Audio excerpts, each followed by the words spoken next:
Barbarian became a classic many years ago. Its trademark roundhouse sword swipe would neatly decapitate your opponent. With this noble heritage behind it, Barbarian is now bursting out of retirement and onto your PS2. You can have up to 4 players on screen at once, using the multi-tap accessory, along with an additional 4 computer-controlled characters. And there's a range of characters to suit every fighting style. There are 12 arenas to fight in, each of which has numerous areas and levels. All the scenery is interactive, with the stronger characters throwing trees around, whilst the more agile will be clambering all over the place. And pull off enough of the special combos, and your magic bar increases to the point that you can unleash one of the impressive magical attacks. Despite the fact that the graphics may not be up to Dead or Alive 2 or Virtua Fighter 4 standards, the versatility of the fighters and the interaction with the environment more than makes up for any shortcomings.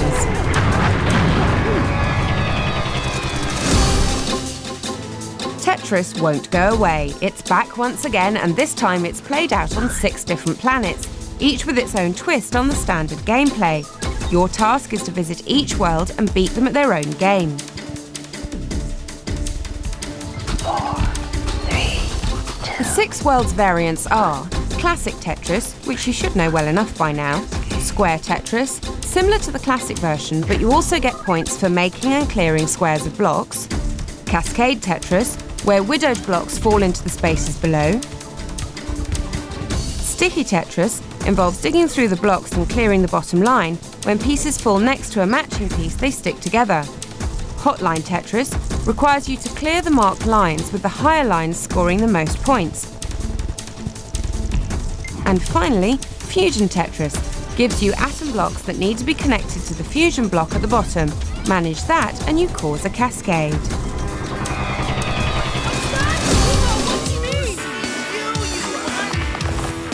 Music and dancing games are really beginning to take off, and now we have a new title to add to the growing ranks. Meet Gitaroo Man.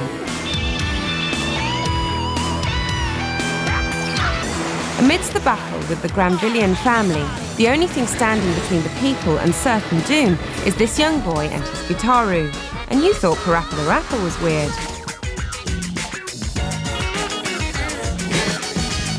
Keeping with the rhythm, you need to shoot, duck and dodge your way to victory. To do this, you have to press the right buttons to proceed through the particular rhythms. And also use the analog stick to position yourself on the right chords, so that each beat sounds just right. There are multiplayer modes for up to 4 players and a wide range of musical styles, running the gamut through rock, groove, reggae, jazz, J-pop and techno.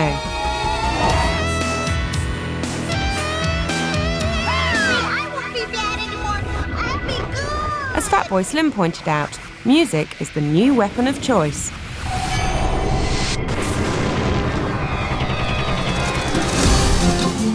Everybody loves Taz. He's a great, straightforward kind of guy with simple desires such as eating everything in sight, spinning madly around the scenery, and shouting incomprehensible gibberish at anyone who gets in his way. But Yosemite Sam has other ideas. He's out to capture Taz and has put up wanted posters all over the place. Taz will have to whirl about the place destroying posters and generally being hyperactive in his attempt to get back home to Tasmania. As Taz, you get the chance to crash through solid objects, eat everything, shout and spit at people with nets, dress up and even try the ever-so-subtle sneaking tactic. With all the audio elements from the cartoons, along with several other well-known characters, really bringing the Warner Brothers universe to life, Taz Wanted looks set to devour a lot of your time.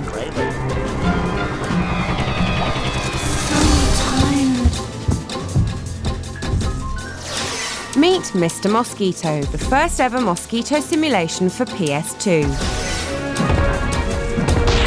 Despite an utterly weird premise, this is probably the best game to inflict on mentally impaired party guests since Res. Mr. Mosquito has settled down for a blood-sucking life in the home of the Yamada family. Each level requires you to get a good proboscis full of blood from a particular family member. You'll need to outmaneuver them in order to reach your specified feeding spot, and then you're on your way to the next level. Well, the blood drinking itself is just a matter of twirling the right analog stick in the prescribed manner. The trick is actually getting there. If those pesky humans spot you, then you'll enter the battle mode and have to try to hit their relax points without getting yourself squished. It's all very bizarre, but extremely addictive. You'll soon be itching for a chance to play.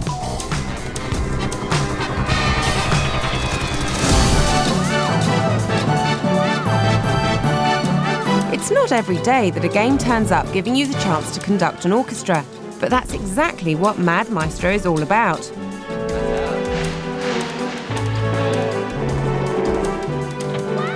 As the conductor, you get to control the tempo, volume, and the various instruments that make up the music. This is done through a combination of pressing the buttons at the appropriate times and matching the strength of the button press to the colour of the timing mark. Blue requires the lightest touch, known as pianissimo, and red indicates a fortissimo sound and the heaviest press.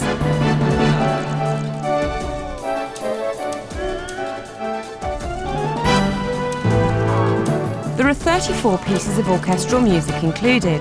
This is Hungarian Dance No. 6 in D major from Johann Brahms.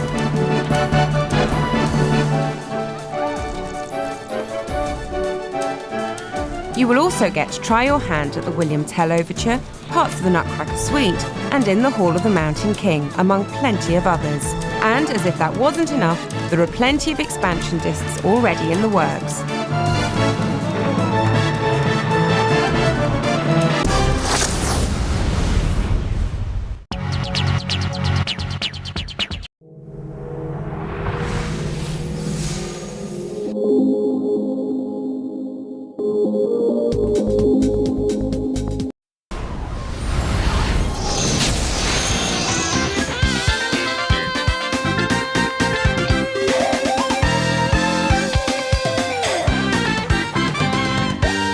When tennis games first appeared on the early consoles, they proved to be very successful, but after that, matters rapidly went downhill.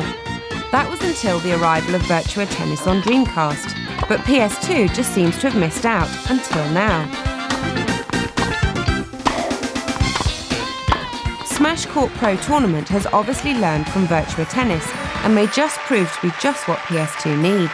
Kornikova and Rafter versus Hingis. Smash Court has everything a tennis game should have.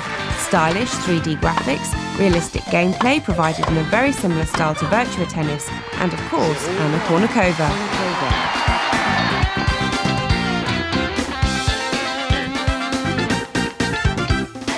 In fact, you get 8 of the players who make the world of tennis what it is. Agassi, Rafter, Sampras and Kafelnikov represent the menfolk, while Sellers, Hingis, Davenport and the aforementioned Kournikova appear from the female circuit.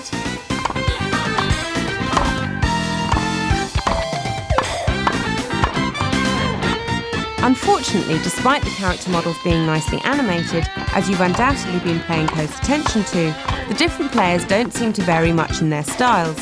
Still, it does mean that you can pick whomever you want to see on screen the most and still play with your preferred style.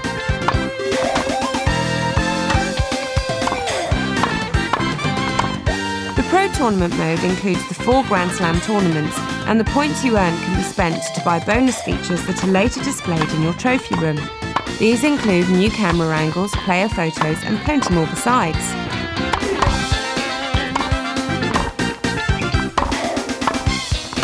Other modes include Arcade for instant gratification and Challenge, which provides the chance to hone your skills whilst collecting further secret bonuses. Whilst the Smash Court Pro Tournament has obviously taken a lot of inspiration from Virtua Tennis, isn't that just what the PS2 needs? This could be just the ace we're looking for.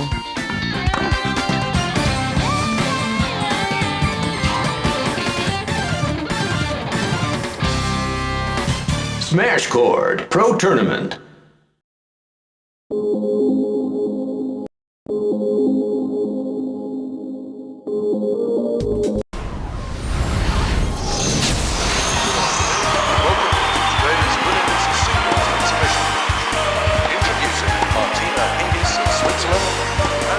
Konami are smashing into the tennis market with Pro Tennis WTA.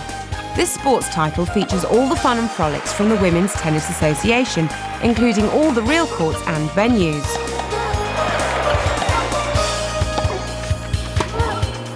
There are 20 female players available, including both pros and up-and-comers, with such famous names as Martina Hingis, Monica Seles, Serena Williams and Lindsay Davenport appearing in nicely animated and fully detailed character models.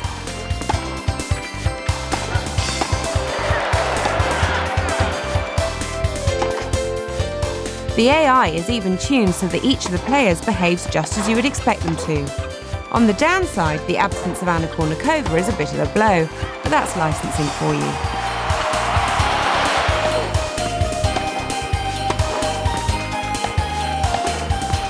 Despite the fact that the off-court atmospherics are a bit sparse, once you're on the court there's plenty going on.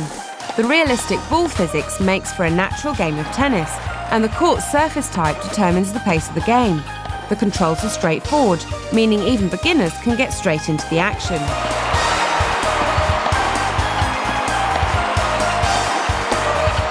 And there's the full range of competitions to play through, including the Grand Slams and the Federation Cup. Both singles and doubles matches are catered for, with anything between 1 and 4 players.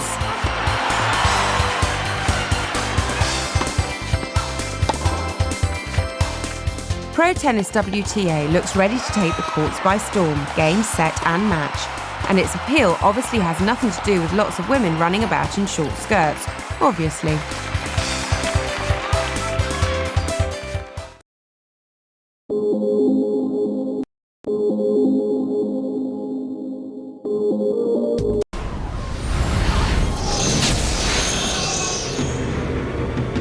When developer Saknov left Square and came to live under the Aruze banner, it produced Kudelka, an RPG set in the late 19th century Scotland, and now its second dark RPG, Shadow Hearts, looks set to be even better. The story begins in France. The year is 1913, and a British gentleman's corpse is found in an alleyway, brutally murdered. His young daughter, who was thought to have been travelling with him, goes missing, but eventually the media furore dies down and everyone forgets about it. Ah, a new actor in our play. It's at this point that our daring and somewhat supernatural hero steps in. Beaten back initially, he soon takes up the challenge, and from here on, things just get more bizarre. Not the most normal of people, our hero has a power, which allows him to absorb the powers of elemental beings through a process known as fusion. He can then use their powers to help him in combat. The combat system itself involves a timing-based system called the Judgment Ring. Press the button when the rotating indicator passes over the highlighted areas, and you score a hit.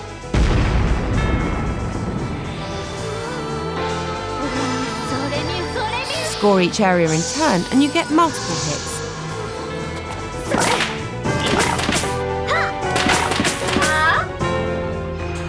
The target segments vary in size depending on the difficulty of the move you've chosen and the skill level of the character.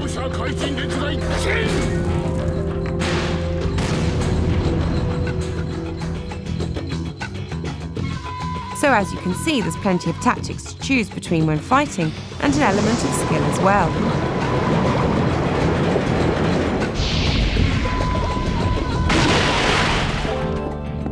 Shadow Hearts is certainly shaping up to be a game worth seeing, with a clever and intricate plot, beautiful visuals and a novel combat system.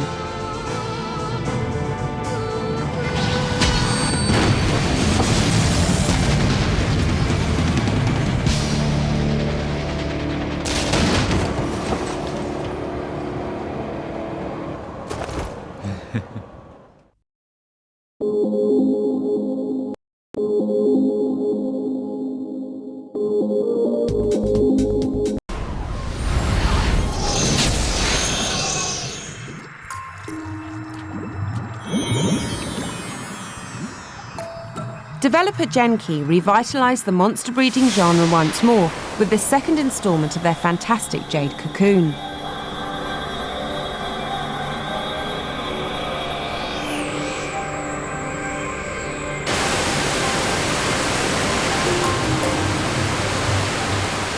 splicing an intricate RPG storyline into the usual addictive gameplay makes the series a much better survivor than other monster breeders.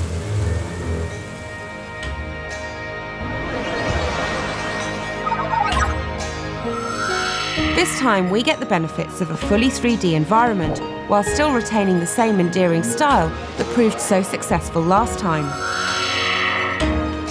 We also get some impressive voice acting for every conversation, including up to 1,000 different events and 65 different speaking characters.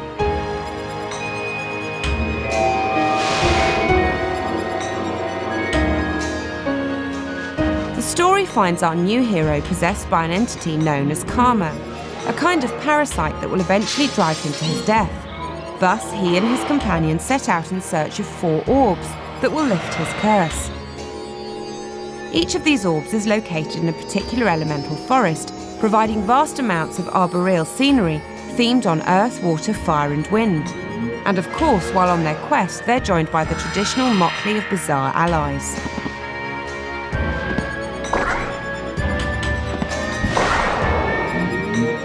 The monster breeding gives you the chance to raise minions from the cocoons in which they're born and teach them to fight for you. There are more than 100 different minions to command, with new options for teaming them up in combat. You can even upload your creatures and show the world your beautiful creations.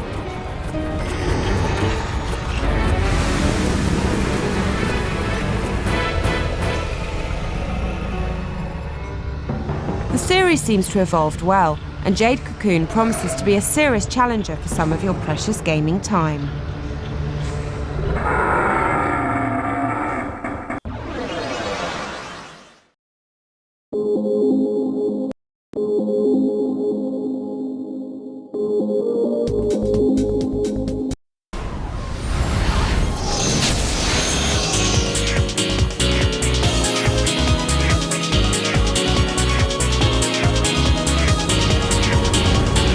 France is one of the most punishing sporting events known to man, a 21-day cycle across some of the steepest mountain passes on the continent, over a total distance of 2,000 kilometres.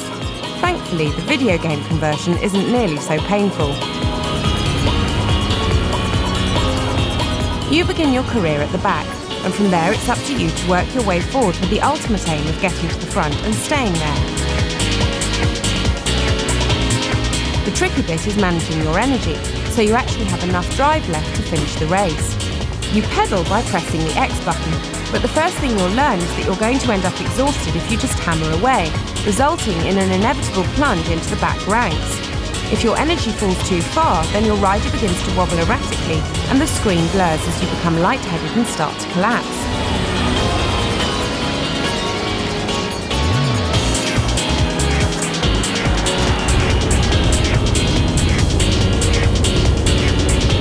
Conserving energy is the name of the game. This can be achieved by slipstreaming behind other riders, avoiding crosswinds by cycling in the lee of your competitors, and making the most of freewheeling down hills. You also have a limited supply of energy drinks to keep you topped up, but you'll have to stop pedaling for a moment in order to drink them, so watch out.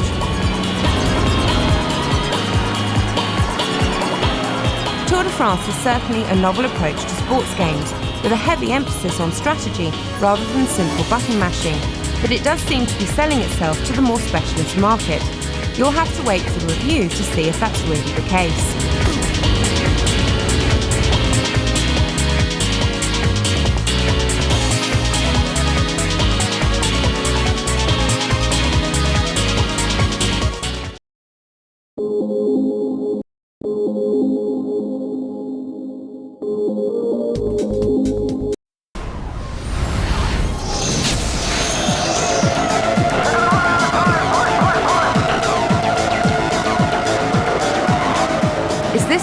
Of Formula One. Downforce introduces us to a group of drivers who have split from the Formula One Championship after being held back by the rules and regulations for too long. Races have become boring, with little overtaking and excitement at an all-time low. This new racing league has been condemned by the FIA for being too dangerous and banned from using circuits around the world, so instead they race in the much safer areas of city centres. You get 6 locations to begin with: Tokyo, Las Vegas, Sydney, Singapore, Florida and Hong Kong Airport, with 2 more to unlock, Toronto and Geneva. Each of them has 3 different routes to master.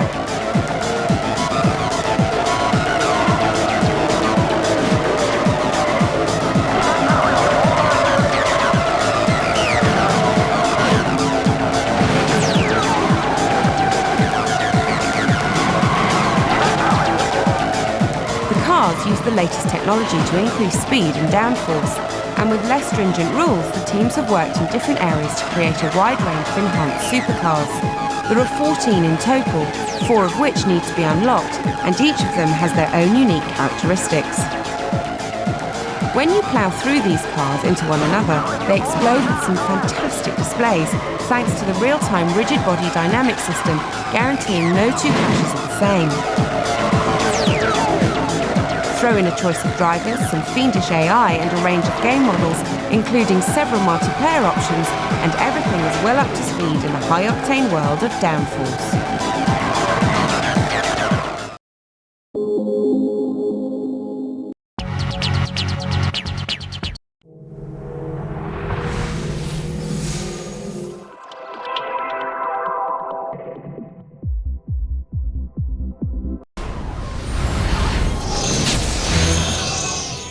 Do something, man. They're gonna kill him. Deus Ex was a huge hit when it appeared on PC over 2 years ago.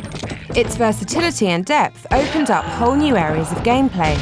So how does this incredible title fare on PS2 after such a long wait? First off, this is no simple port. The entire interface and control system has been rethought to allow for the console's capabilities. Hola, bro. What is it? You on Rook's territory now. The game pauses while navigating the new icon system, which gives you the chance to master the options, while not detracting from the game in any serious way.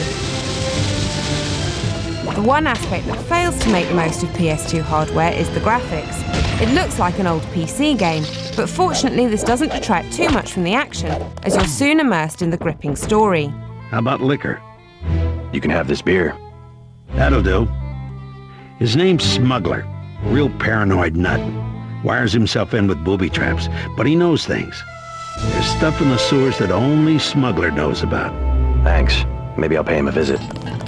You play JC Denton, a biomechanically augmented member of the anti-terrorist organisation, UNATCO. He is struggling to improve life in a future riddled with corruption and a deadly plague. But absolutely nothing is what it seems here. While this may not be a completely new concept, this is a story that's definitely worth hearing. I think they said it was called a lamb. Suppose I could part with a vial of Zyme if you'll give me the lamb. Hope it lasts.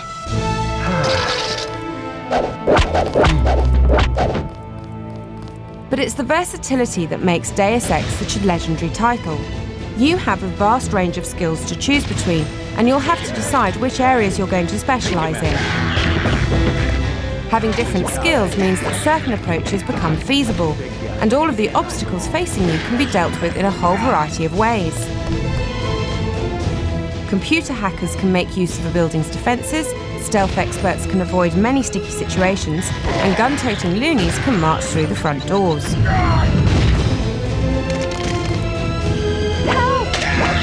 Add this versatility to a storyline that you can significantly influence while navigating the branching conversations, and you have a game unlike any other. No one up here is looking for a fight.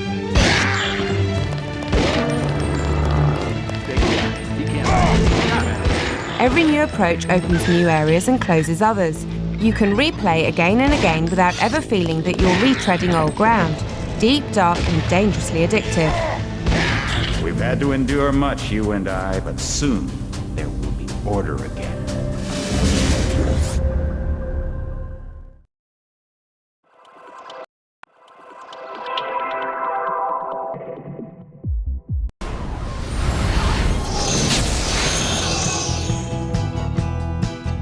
James Bond, Austin Powers, The Avengers, No One Lives Forever has it all, with big doses of clandestine spycraft, incompetent henchmen, cliched crime lords, Q-style gadgets and exotic globetrotting.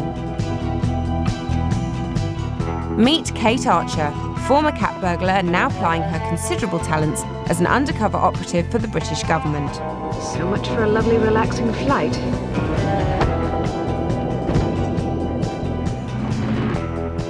The story itself is actually interesting and often highly amusing. It can even make you want to watch the cutscenes. The voicing is very professional and well scripted. Would you care for a light? Thanks, but I don't smoke. And the plot is littered with red herrings, unexpected twists and typical Bond-esque moments. Even stopping to listen to the guards' chatter is well worth your time.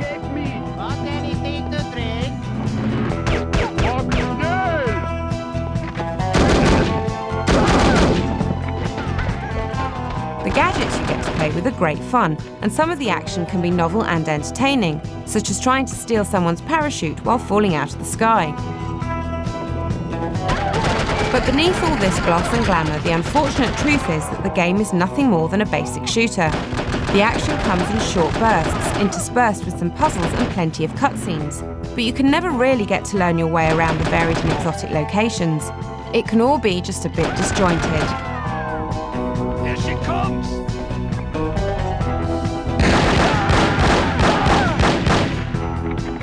Despite a few attempts to spice things up with explosives to disarm and cameras to dodge, the action is primarily popping caps between the eyes of unsuspecting henchmen.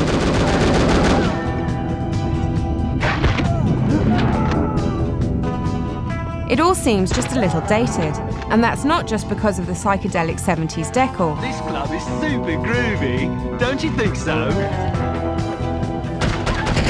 But then again, the humorous and colourful veneer may be just enough to keep it all interesting to some.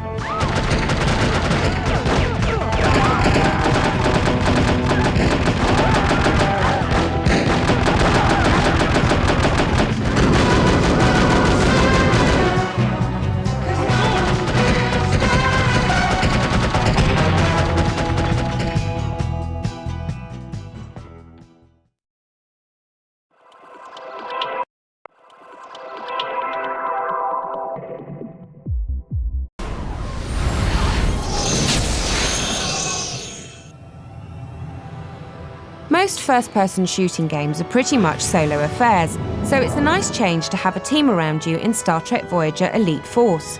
What's more, this team actually proved to be quite useful, and even managed to add to the mood of the game, really making you feel involved.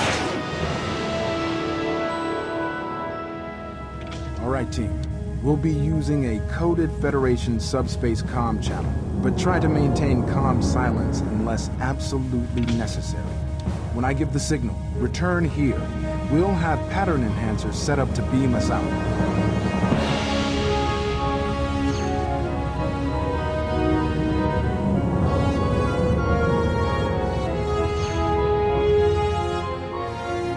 The plot sees Voyager stranded in a space junkyard without any power, and as leader of the away team, it's up to you and your squad to explore the surrounding hulks to find a way to escape. Unfortunately, these hulks seem to be less than deserted.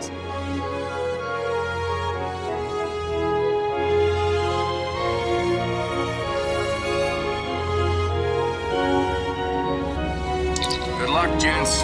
Meet you back at the homestead. An actual writer from the series has provided the story, and the plot is nicely woven into the action. You even get to wander the decks of Voyager between the missions and see what your team and the rest of the crew get up to in their downtime. Man, I can't believe I'm getting left behind on our first mission. In this way, you build a strong rapport with the characters and come to care for them in the field. Looks like our scans weren't quite thorough enough. Hey, Chow! I'm gonna jump! Catch me! Stow it, crewman. The missions pit you against a variety of known and unknown aliens, with some situations requiring stealth and others resorting to violence.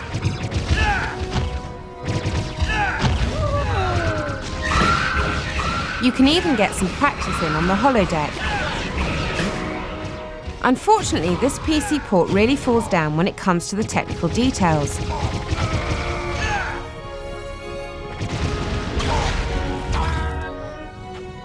Few concessions have been made for PS2 hardware, and the graphics and animations are glitchy, with the frame rate often crashing right down when the action heats up.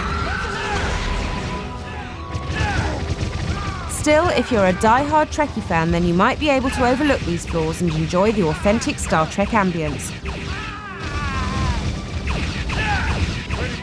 Otherwise, Elite Force is a good idea that has unfortunately been poorly executed. We'll make it, Shell. We have to. Come on.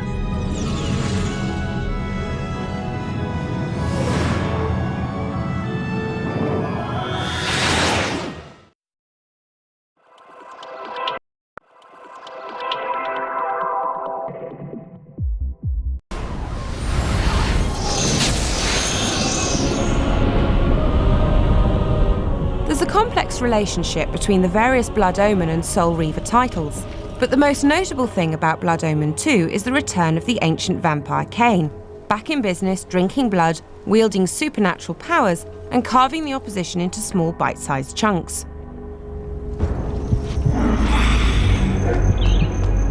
Visually, things are looking very nice, with one of the best-looking Gothic settings on PS2. Unfortunately, this landscape is marred by some painfully simple switch and door style puzzles, but we'll try to ignore them.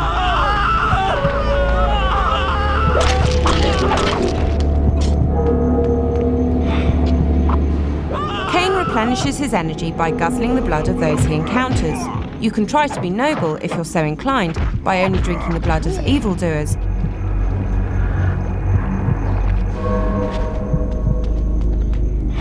But you'll probably soon succumb to the handy snacks loitering in the streets.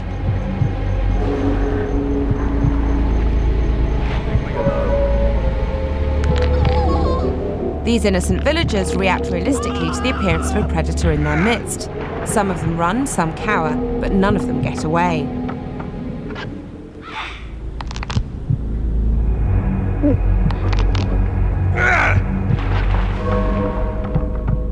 The gameplay itself is reminiscent of any Tomb Raider clone, with a few nice touches. The target locking button is a definite advantage, allowing you to stay focused on a single opponent until you're done with him. You can also block incoming attacks, which can build up Cain's rage gauge, allowing him to use even more violent special moves.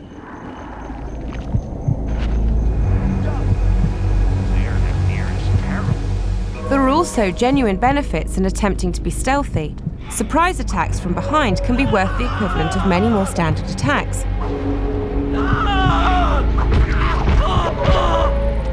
And couple this with some of Cain's supernatural powers, such as mist form, and things can become gruesome very quickly.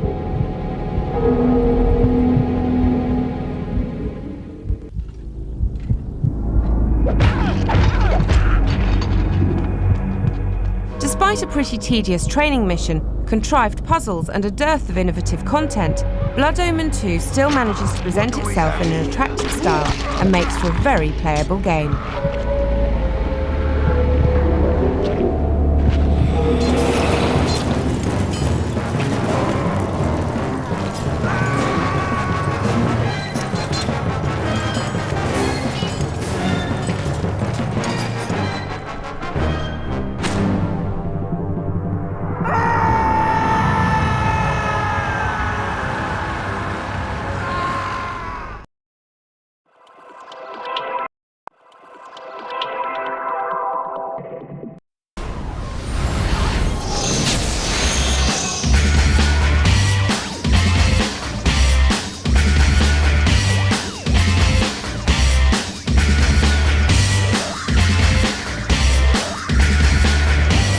If you've ever spent an evening discussing the various failings of football managers, then LMA Manager 2002 is certainly the game for you. Prove that your ideas work when put into action and that those overpaid buffoons just haven't got a clue.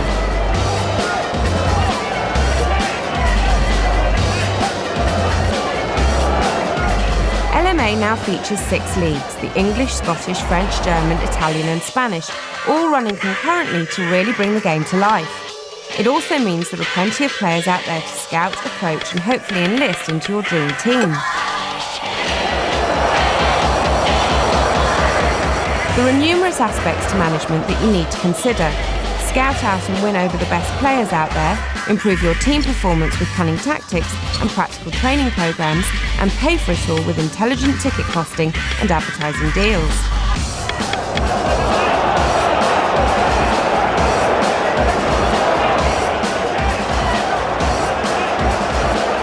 To help you in this, there's a vast amount of information available, all in an easy-to-read format, and none of it prevents a new player from getting straight into the action.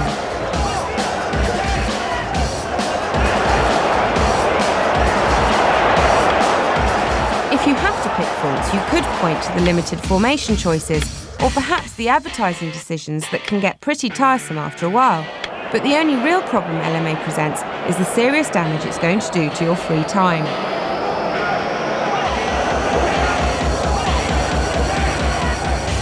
So if you have a love of football and your social life can take the hit, then LMA is one game that's going to keep you going for a long time.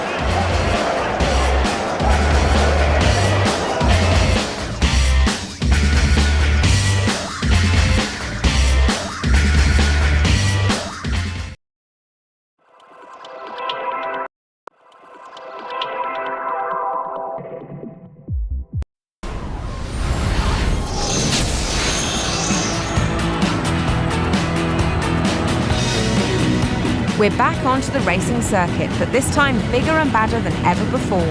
Super Trucks brings the behemoths of the road into the racing action, where being aggressive is ranked as highly as any actual driving skill.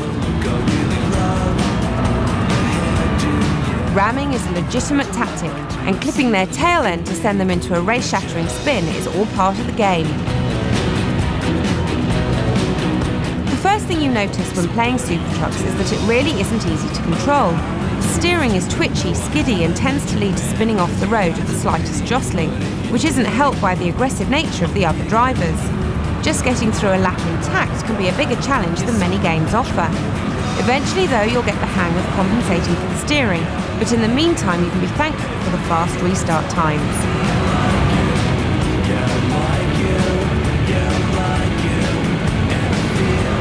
The game modes consist of single race, arcade, time trial and 2-player, along with the additional records, goodies and replay theatre. The races are split into a collection of gradually lengthening leagues, and you can play through the qualifiers to gain the pole position, or skip them and just start at the back. Somewhat depressingly, all the races are basically won or lost on the first 2 corners. Once you've pounded several tons of steel around the start of the track, whoever comes out in front tends to have a free road for the rest of the race, provided they can keep the thing on the road. Basically, Super Trucks is identical to every other racing game, but with the initial thrill of driving trucks. It manages to do everything well without doing anything spectacular. Good, but not great.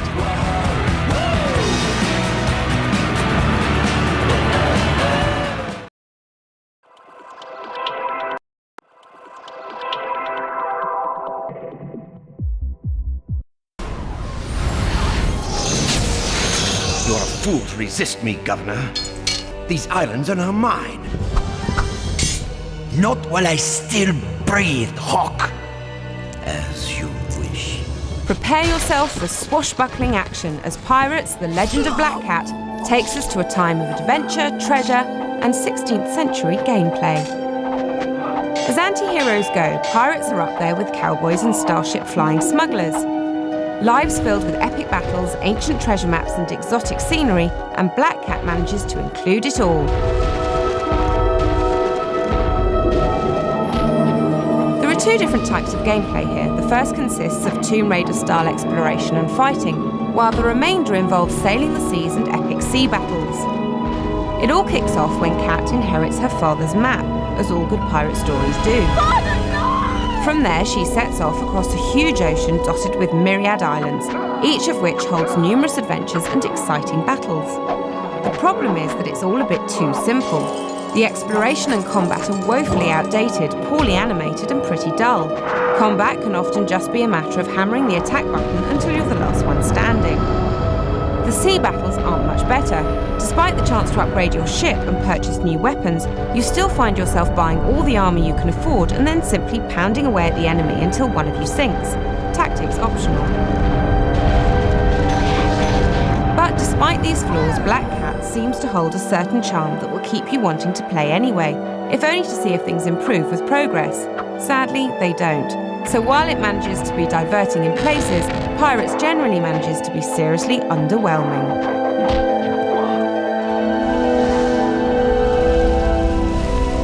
My mother was a pirate?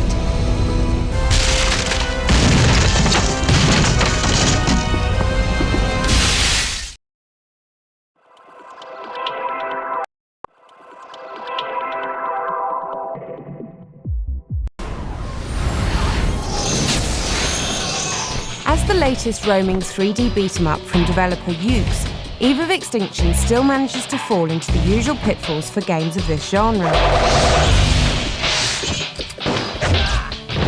Once more, we find a game beset with flaws that could easily have been remedied if some helpful playtester had pointed them out early enough. The first offender is the plot. If you thought The Bouncer had an unrealistic storyline, then wait until you hear this one. You play Josh, who has just discovered that his employers are performing experiments to fuse the human soul with magical crystals in order to produce a weapon of mass destruction. This soon leads to him and his girlfriend being captured and introduced firsthand to the experiments. One quick escape routine later, we find Josh, equipped with a fancy new energy weapon, on a mission to save his girlfriend, save the world, and slaughter everything else that crosses his path.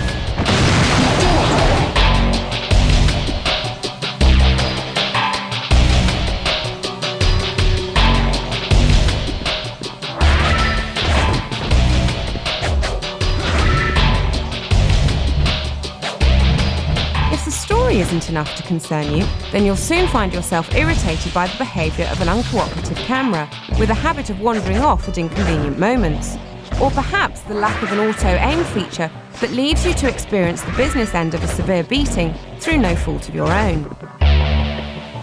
Or maybe the occasional action sequences that take away control of your character and leave you playing with the on-screen icons. What's more, the puzzles are primitive to say the least. Pull the lever to open the door? How challenging is that?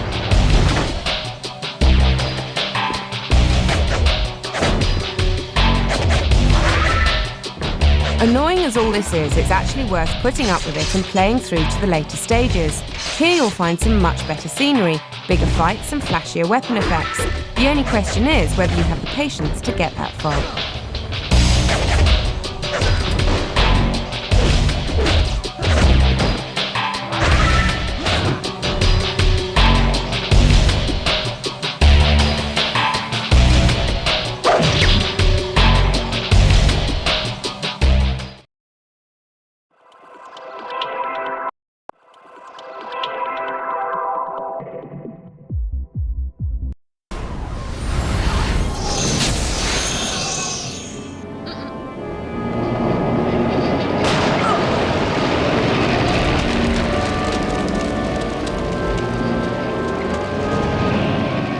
Looking very much like a Command & Conquer wannabe, Conflict Zone comes begging for attention.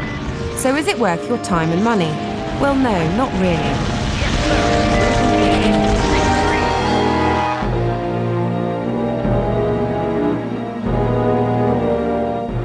This first complaint is the overly complex controls. There are button combinations for everything, and you'd better make a note or you're never going to keep up. Get going!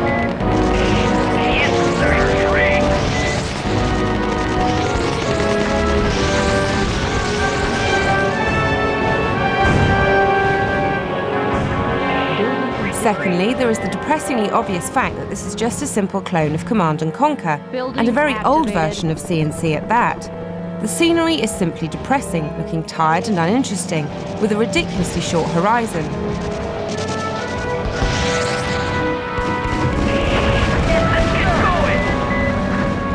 The units move across this dull terrain in an unrealistic fashion, and they don't even have the decency to look solid. Anyone going to war in a paper tank deserves everything they get.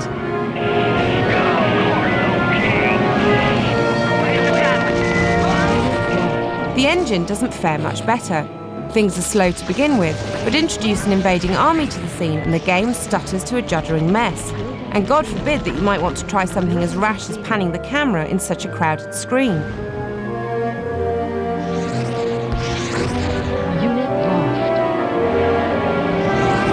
Conflict Zone just seems to end up being too difficult to control, annoying to play, and ultimately a poor imitation of a classic genre. If you're going to compete with the greats, then at least make an effort.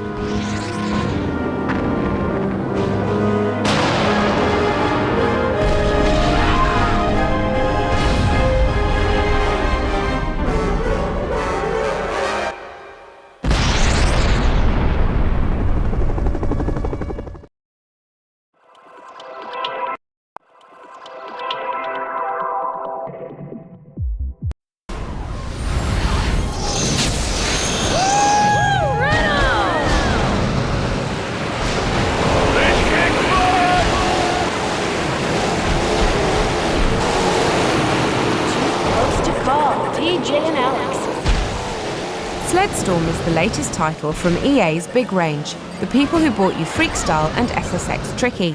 And it shows.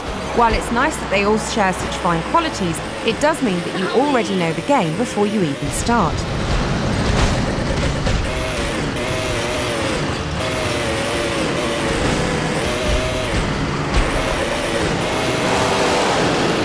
The similarities are extensive, including a familiar feel to the courses, characters, soundtrack, controls, tricks, stunts, competition modes, and even game structure. It does make it feel a bit like a remake of a title you probably already own. Fortunately, all these familiar qualities are of the pleasant kind, and the whole game is still great fun to play.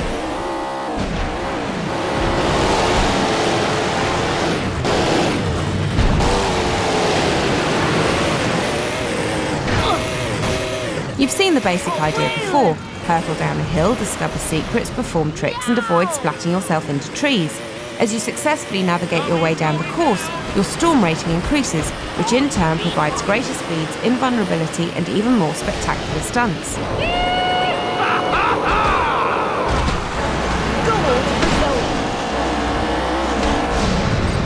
Look at me! Visually, it looks more solid than spectacular. Everything is as it should be, but there's nothing that really leaps out and grabs you. It does feel particularly fast though.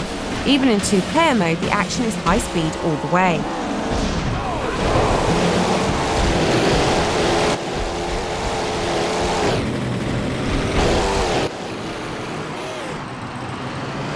On the downside, there are only 7 courses to defeat, but the variety of game modes lengthens things a little, and there are plenty of secrets and stunts to keep you occupied for a long while yet. Little Miss Airborne! Ah! Get in my way now, will you? Coolness! If you liked SSX Tricky and Freakstyle, then you'll like this as well, although the familiarity may begin to nag.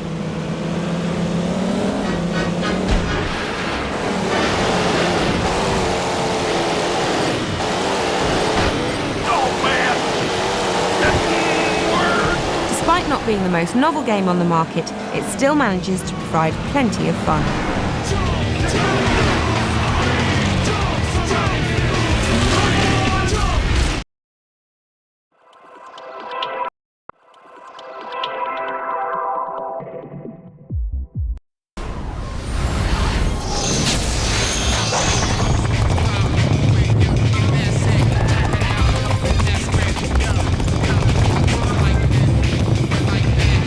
Horse racing is a seriously neglected genre in PS2 games, but that's all about to change with the arrival of G1 Jockey.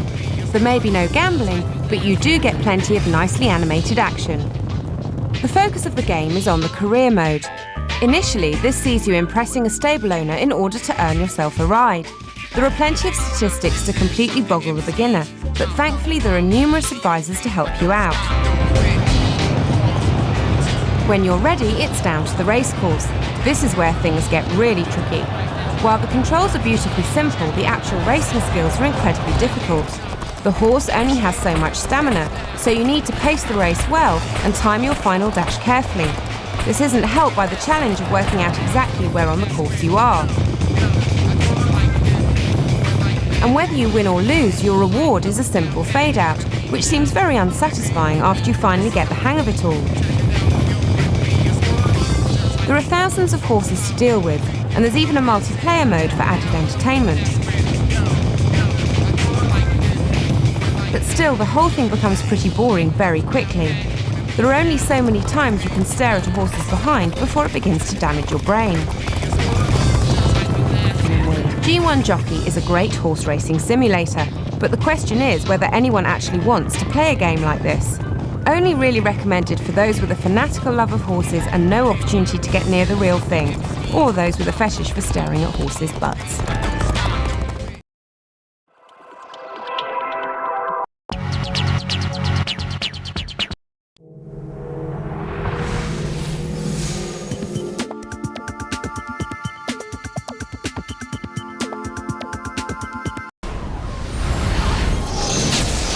Our vision is to take the player somewhere dark, a place they might not necessarily wish to go, but a place that they'll have to venture if they want to bring Lara back. This world is from the imagination, but based in reality. A dark world, a dangerous world, a world that reflects the change in Lara. It will be a new experience, one that will almost be shocking to people who have played Tomb Raider in the past. From the catacombs of the Louvre to the alleys of Prague, we searched for the seedier side of life.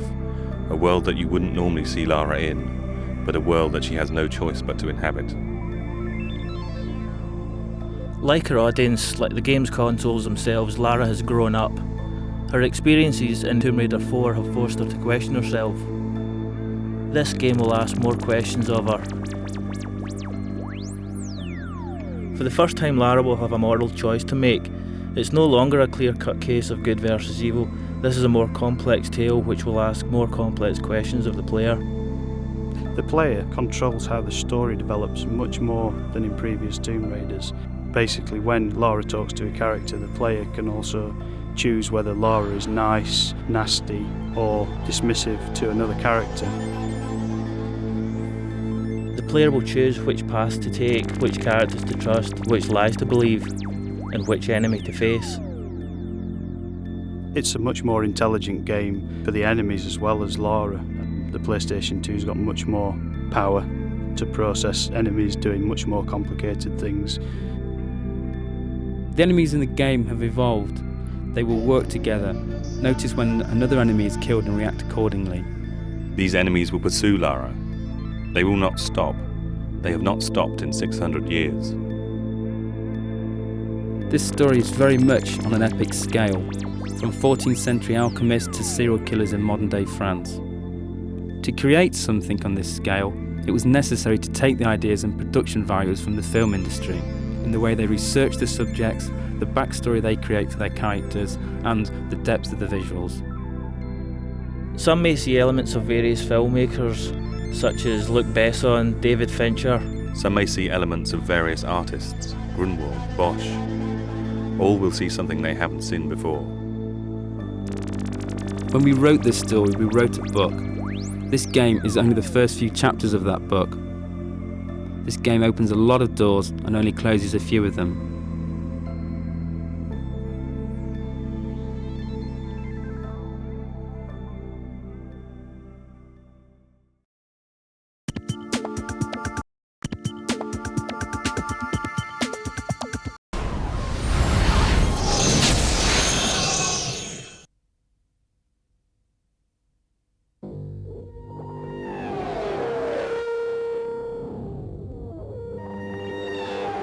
Every time we see a new racing game these days, we expect to see gleaming cars, vivid sunsets, and a range of new tracks.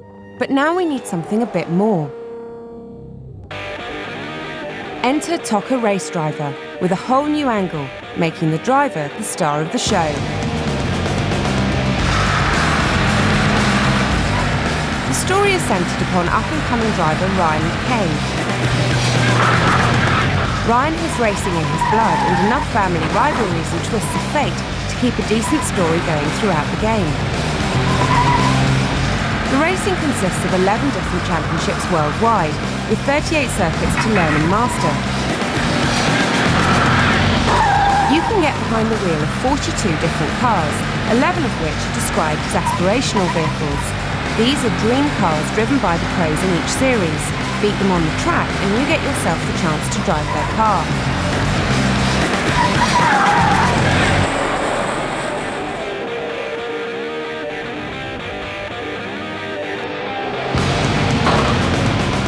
The sense of immersion is exceptional, and you'll soon begin to feel that you really are leading Ryan through his career. On top of that, the handling and racing is top-notch, the graphics are impressive, and there are all the multiplayer and quick race options that you might want. All accessible through the in-game interface for added presence.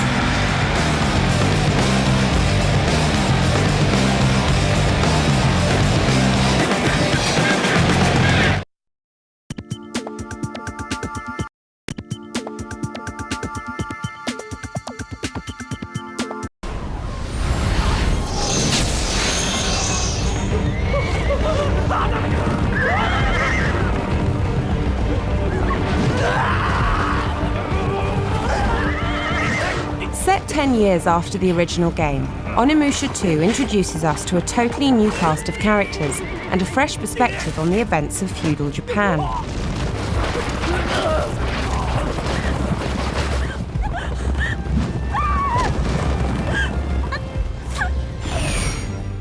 Capcom has gathered an illustrious team to work on the project, including famous Japanese movie producers, directors, musical composers and professional character designers. Not to mention modelling the hero on the legendary Japanese actor Yusaku Matsuda.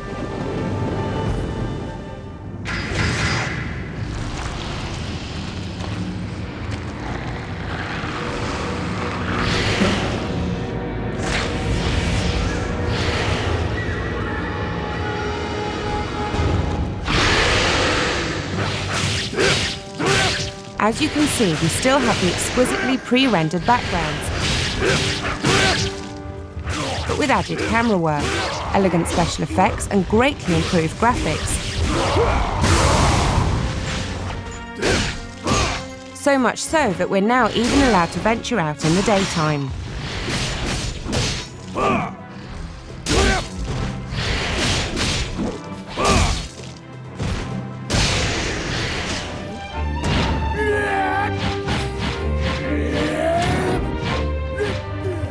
Our new hero is Jiyube Yagyu, on a quest to confront the sinister Nobunaga.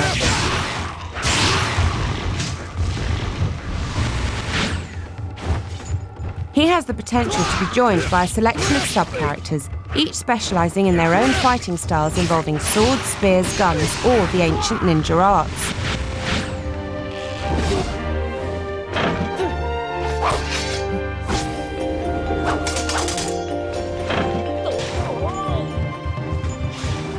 But these allies aren't just going to sign up because you pass by their front door. First, you'll have to introduce yourself and strike up a friendship with them.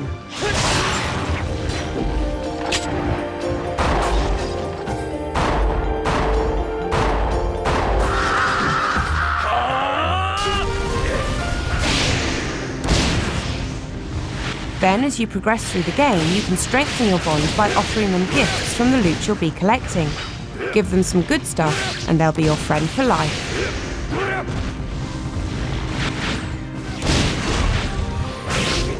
The character with whom you forge the tightest relationship is likely to help you out the most when things get sticky, and you can even switch to playing them if you wish.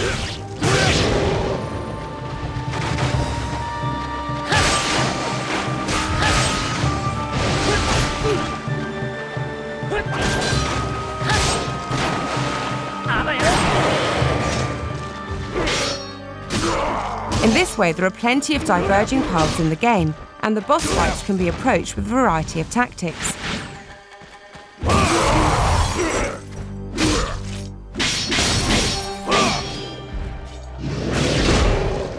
The game is much larger than its predecessor, And to help you keep track of things, there's even a handy display that tells you how much of the game there is left to unlock. You certainly won't see it all the first time through.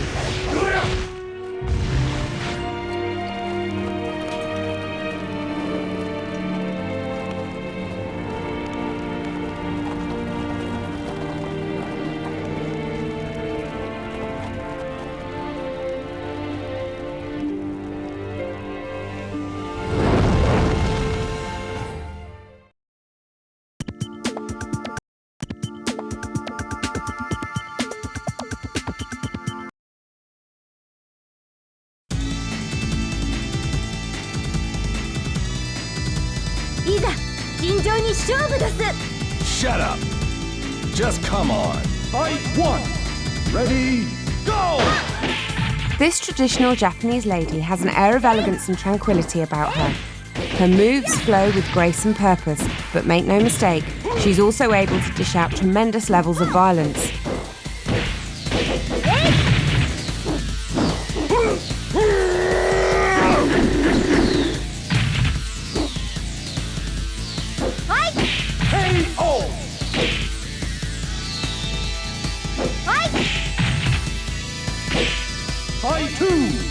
Ready, go! Although she's fast, she's not particularly strong, but this doesn't matter too much. Her reversal attacks are bone-breakingly powerful and yet almost comedic to behold.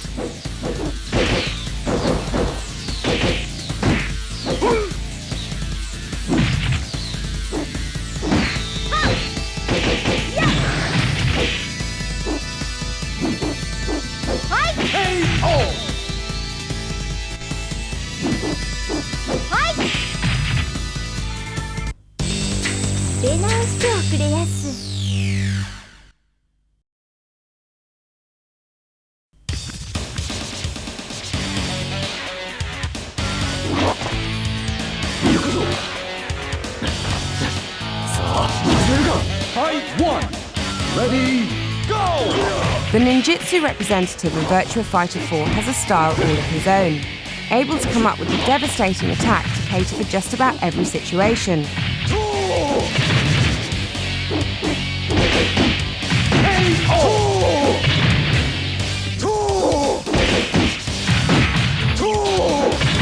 Fight two. Ready, go! Kage is the VF4 personification of guile, cunning and power. His approach to combat doesn't seem to carry much favour with the VF4 fans, but there's no denying his effectiveness.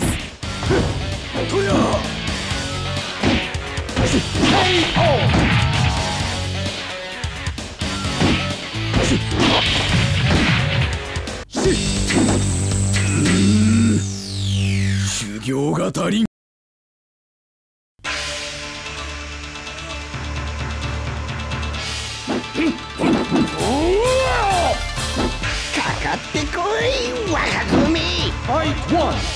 Ready, go! There are a great many similarities between the fighting style of Lau and his daughter Pai. Both of them are specialists of the combination strike, and both use a very similar form of technique. What?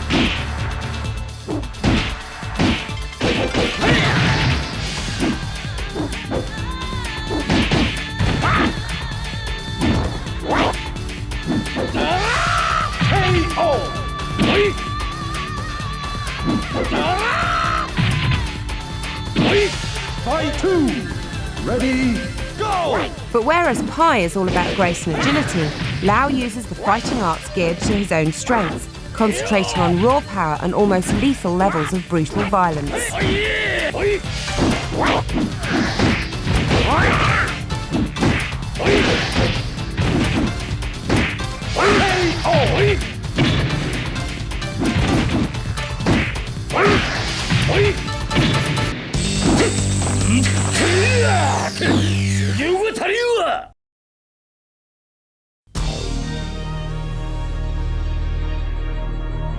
The show's gonna begin right now!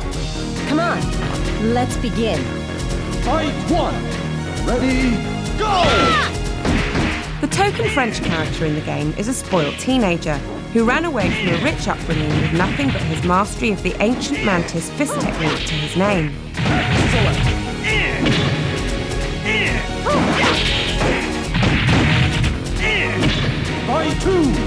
Ready, go! A tricky character with a truly unique style of attack.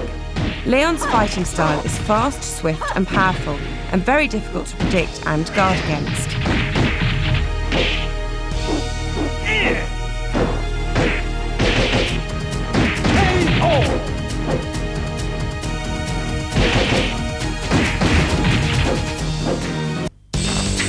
It's a matter of course. I'm gonna win!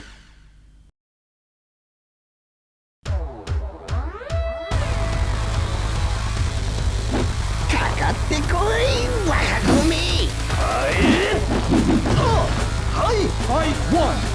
Ready, go! Shun is Virtua Fighter 4's tribute to the Jackie Chan martial arts classic, Drunken Master. Fueled by alcohol, Shun actually becomes more powerful as he drinks, with new moves being opened up.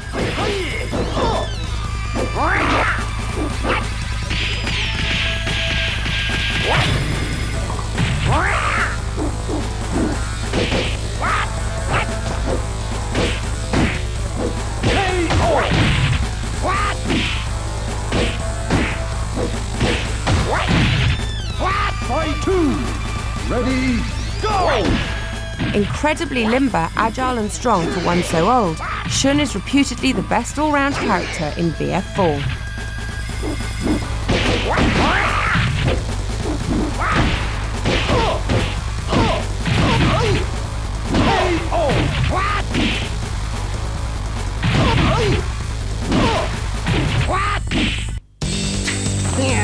You're sucking up my way!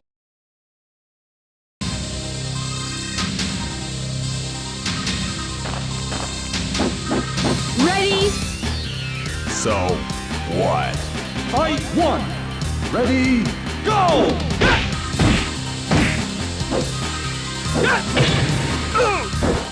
One of the new additions to Virtua Fighter 4's character list is this powerful American woman. Take that!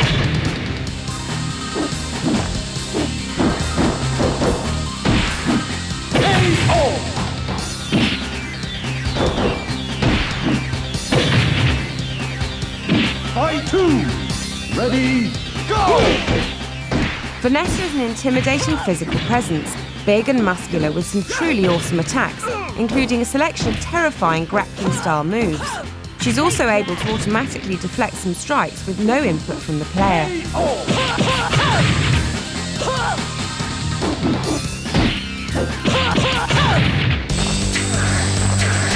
Wanna fight again?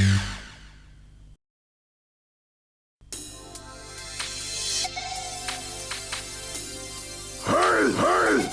Come on! さて、戦いましょうか。 Fight one! Ready, go! When it comes to lightning-fast strikes and supreme agility, VF4's Pai Chan is the best there is. Her main asset is to combine speed with a variety of different combination attacks.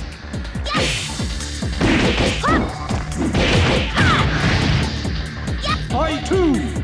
Ready, go! Pai is still very much at odds with her father Lao and burns with hatred for him, a good enough reason to enter the fighting tournament and beat the hell out of him.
Mademoiselle Satine, I haven't quite finished writing that new scene.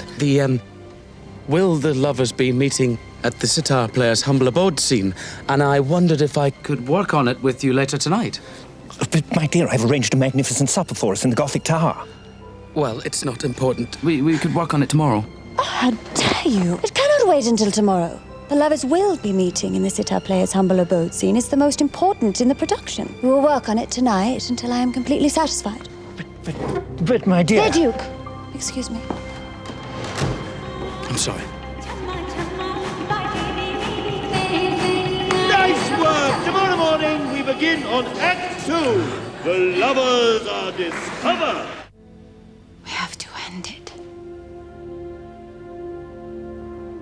Everyone knows. Harold knows. Sooner or later, the Duke will find out too.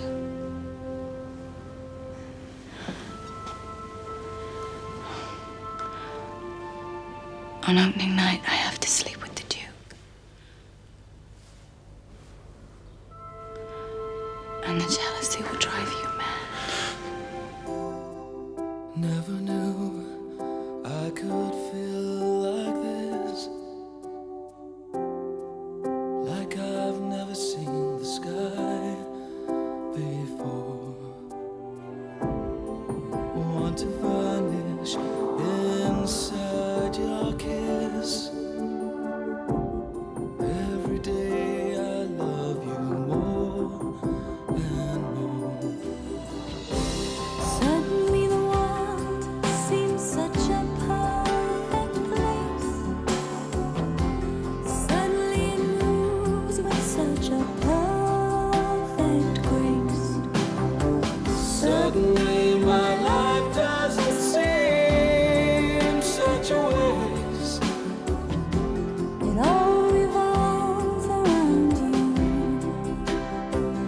And there's no mountain too high, no river too wide.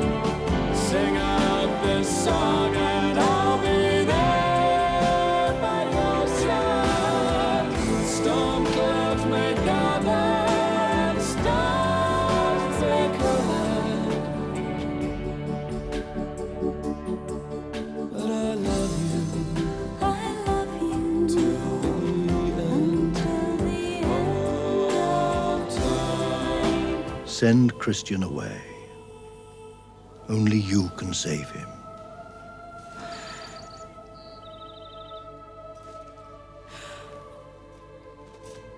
He'll fight for me. Yes. Unless he believes you don't love him. What? Make him believe you don't love him. No. Use your talent to save him. Hurt him. Hurt him to save him. There is no other way. The show must go on, Satine. We're creatures of the underworld. We can't afford to love.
I've heard of these crackpots. Subarctic temperatures will force us underground for 1,000,000 billion years. So you got 3 melons? Chill with Ray Romano. Hey, does this look like a petting zoo to you, huh? John Leguizamo. From now on, refer to me as Lord of the Flame. Hey, Lord of the Flame. Your tail's on fire. Dennis Leary. You're a little low on the food chain to be mouthing off. You say that, but you don't mean it. And Scrat. You lost, aren't you?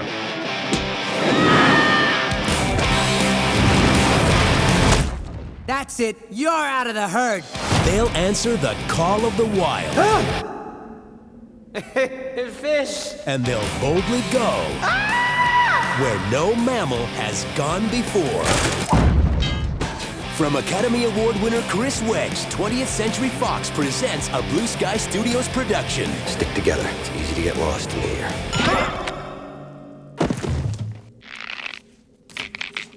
The story of four strangers who go from sub-zero Back scratcher. to heroes. Come on, keep up with me. I would if you were moving. Move, sloth! Sloth! Way to go, Tiger. Captain, iceberg ahead. Ice Age. Yay! You're okay. You're okay. I can kiss you. Yuck! Yuck! You're an embarrassment to nature. Do you know that?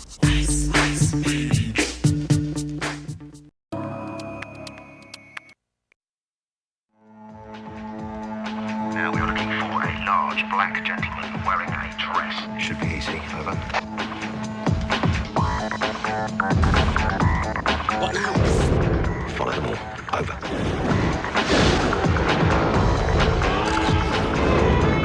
Welcome to England. Actually, that makes me out to be a bit of a liar, because let's face it, pal, you're about as welcome as a doze at a clap. Who the hell are you? The deal is $20 million. Yes! The deal is non-negotiable. You don't think I can allow you to walk out of here with $20 million? Oh, big shot! Where? Hit the fucking ass! Oh, man, it's just a flesh wound. Come on. That's supposed to sound like a good thing. Take a puff on this! Thought you'd never ask. Oh, bollocks! Dog's bollocks? No, just plain bollocks! No dog involved? No! In the last 12 hours, this city's gone from a peaceful, fun-loving utopia to an all-out war zone. All right then, Arthur. Take him down. Ali! You really have excelled yourself this time, haven't you, Arthur? Brilliant!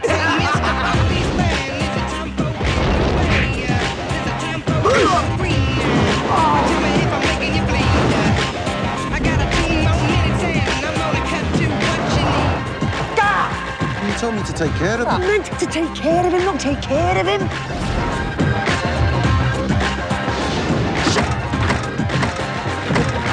Kate! Shut the thing, will ya?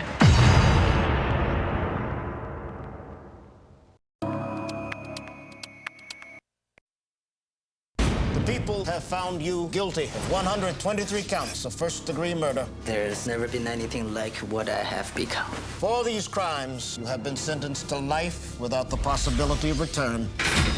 Are you ready? Are you? Freeze!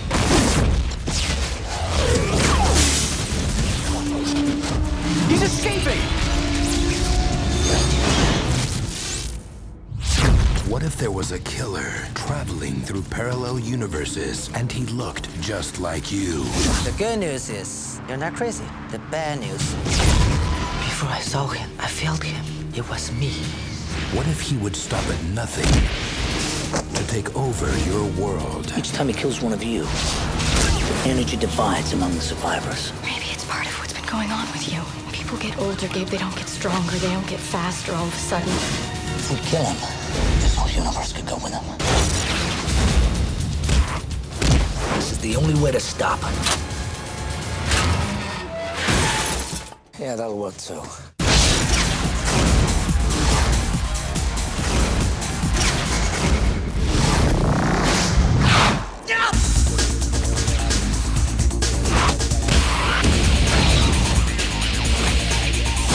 You miss me?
Space Channel 5 returns in Part 2, with the ever-sexy Ooh La La providing coverage of a new threat to everything we hold dear.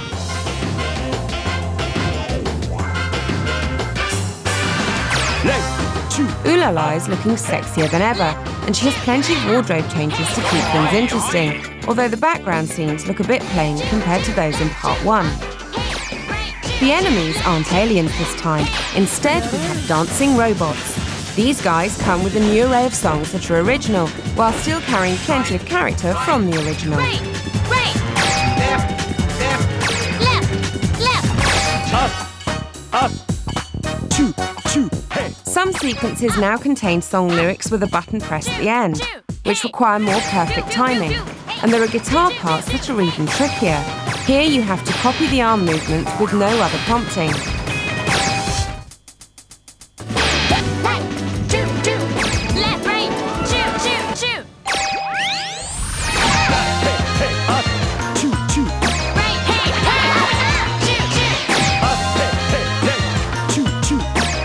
Another new feature is the charging move, which sees you holding down a button for a second or two mid-song.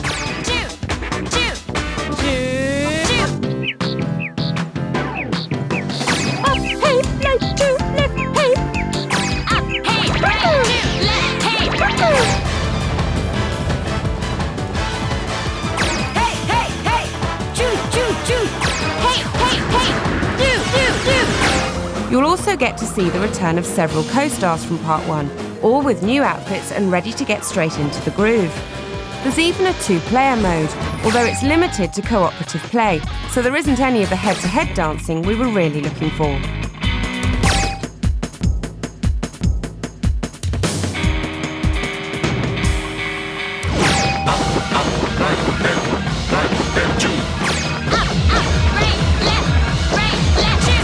Space Channel 5 Part 2 is more of the same, much more. There are a few new features to keep things interesting, but if you're one of the few who didn't like the original, then you're unlikely to think much of this one either. But for the Ooh La La fan club, this is just the thing they've been waiting for.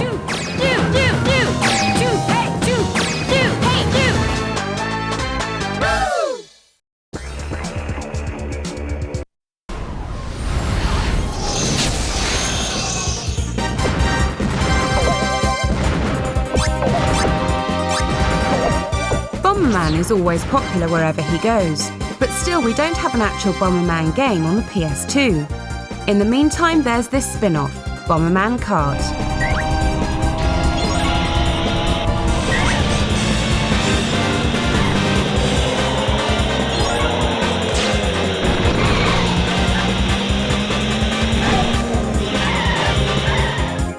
As with most kart games, this takes a not-so-serious approach to racing, featuring tracks littered with special pickups and colourful scenery.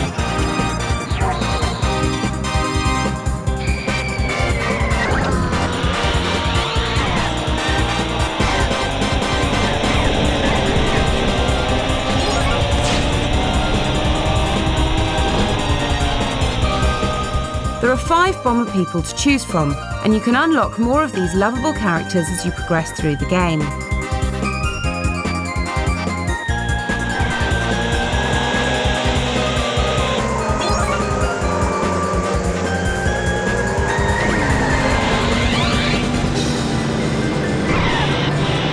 There are plenty of game modes to choose from, with a selection of standard race types for 1 to 4 players, and then a big heap of enjoyable mini-games to add a bit of variety.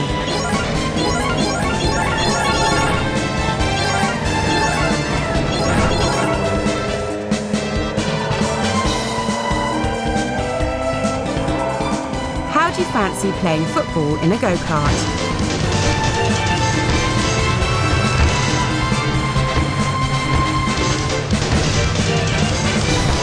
This is just the sort of bouncy cartoon fun that we've come to expect from Bomberman, but it's entering a market already awash with kart games.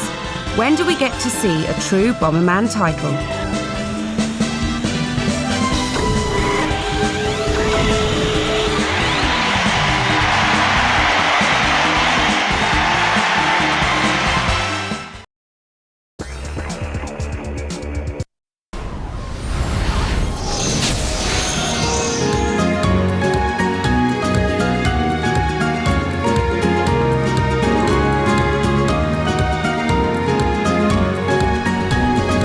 Lagaia Duel Saga is a strange choice for a sequel, as the original PS1 game, Legend of Lagaia, wasn't exactly a smash hit.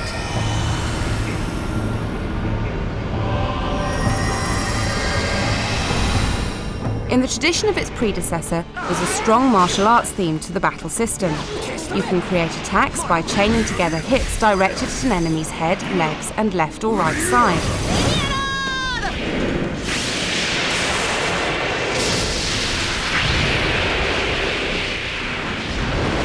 There are also some specific combinations called arts, which are more powerful attacks and are well worth mastering.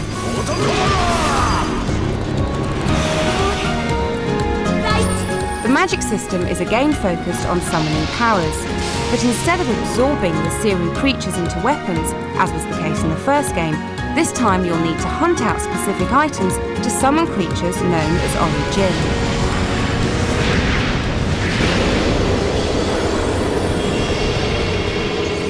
Just like the original, you get a trio of main characters and their roles will also be pretty familiar, although the names and the faces have changed.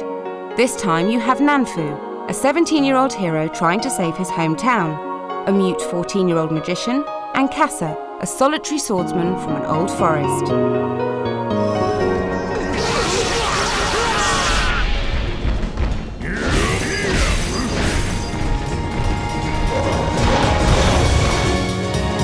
The graphics have improved to make use of the new hardware, with larger, more accurately proportioned characters.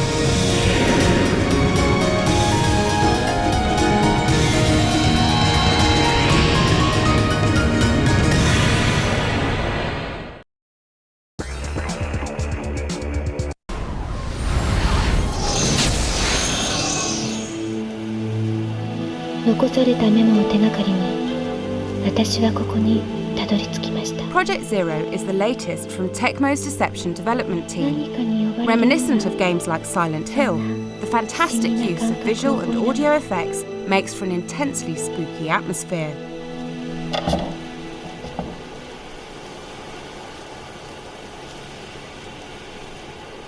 Nisa.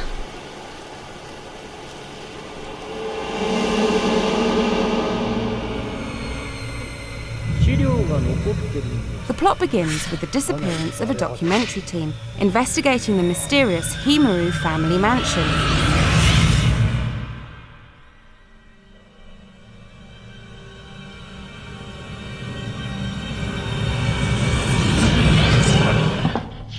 "17-year-old Miku Hinasaki is concerned for the welfare of her missing brother, Mafuyu, and goes in after them, only to discover the ancient house is filled from top to bottom with the restless spirits of the dead.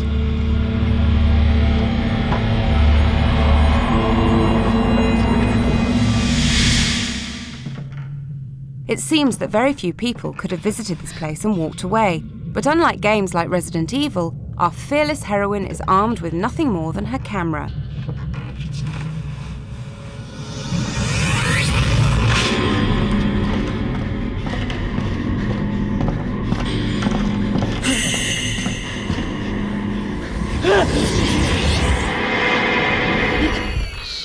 Fortunately, it seems that ghosts are particularly vulnerable to having their photograph taken.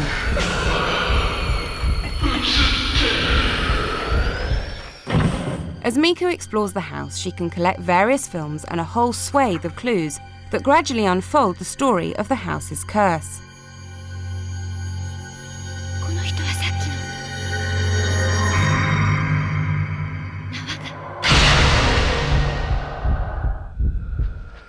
Different films have different effects on the ghosts, and training the camera on an attacking spirit before taking a picture increases the damage inflicted. You can also use the camera to achieve a first-person perspective.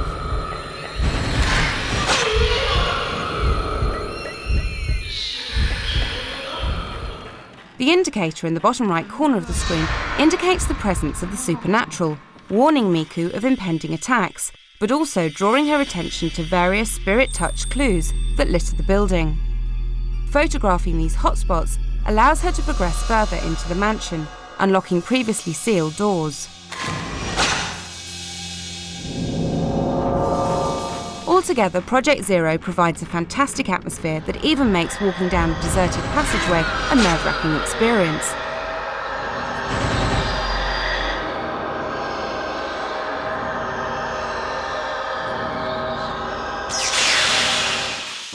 The visual effects and animations are beautiful, and the use of sound is very effective. Definitely one to watch out for.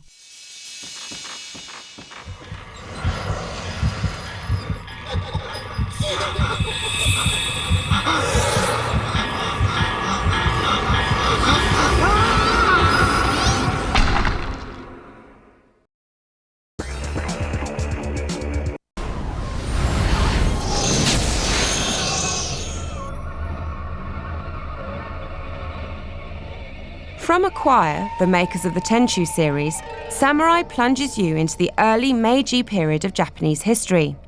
This is a time when the services of a samurai are no longer in demand, and so our displaced hero sets out to find his own adventure.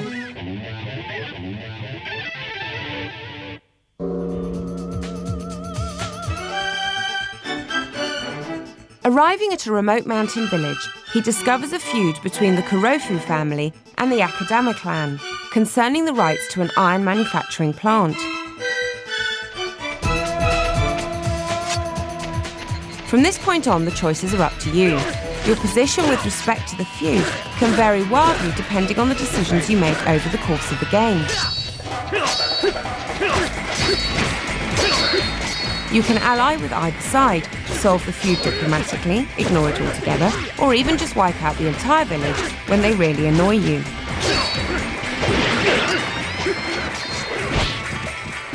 The combat system is fairly intricate, with your various sword skills improving throughout the game as you gather more interesting weapons. You'll also notice that your weapons have a durability rating, and the more work your blade gets, the more often you'll need to trot down to the smithy and fix things up.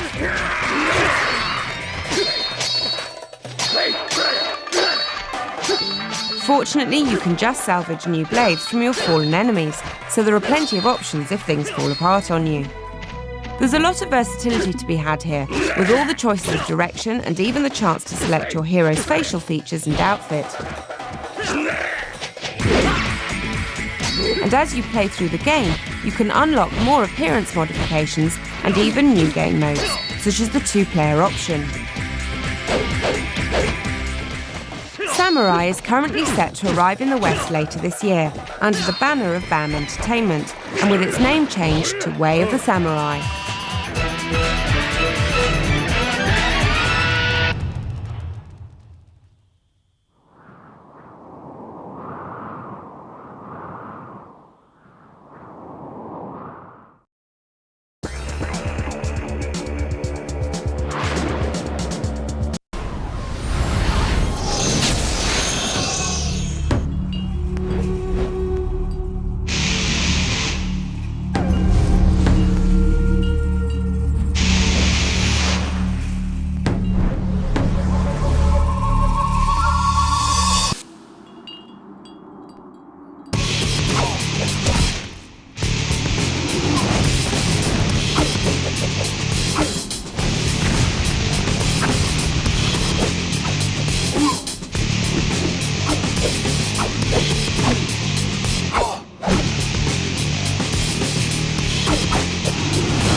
Samey scissors kicks and uninspired belters from 25 yards, there are still a handful of glorious goals coming in that keep us eagerly sifting through the sacks of memory cards in search of exceptional skill that Zidane and Bergkamp would be proud of.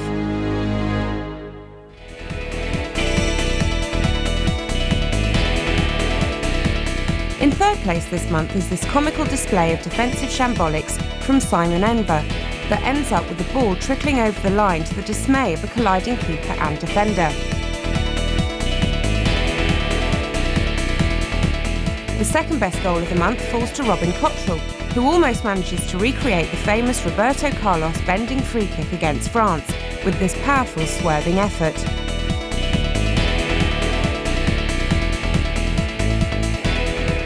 We thought last month's winner was reminiscent of Beckham's cheeky score from the halfway line, until we saw this superior belter from Paul Woodward, which beats the goalie from an even longer distance without any hint of a setup.